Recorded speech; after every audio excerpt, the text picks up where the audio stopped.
قناة نجوم العرب، قناة لكل العرب.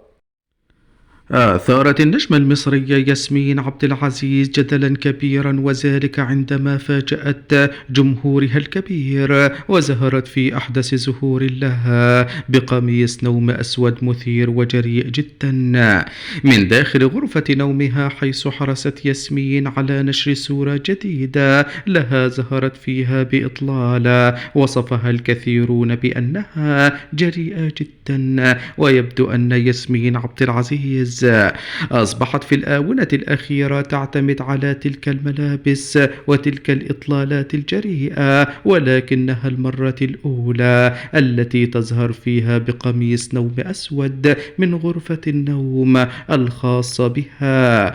وقد لاقت صور ياسمين الجديدة والجريئة تفاعلا كبيرا وواسع النطاق من قبل جمهورها، والذي حاول السخرية من طليقها الفنان أحمد العوضي بهذه الطريقة، حيث علق أحد المتابعين وكتب قائلا: هي الرجالة ما بتفهمش تسيب المزة دي ازاي. فيما علق متابع آخر وكتب قائلا: تغيير كبير جدا في شكلها، وأحمد العوضي راح يعض الأرض من الندم.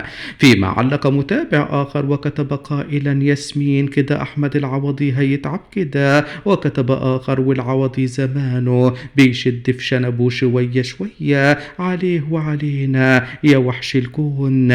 الجدير بالذكر أن الفنانة المصرية ياسمين عبد العزيز تستعد للبدء في تصوير مسلسلها الجديد، والذي من المنتظر عرضه في رمضان 2025.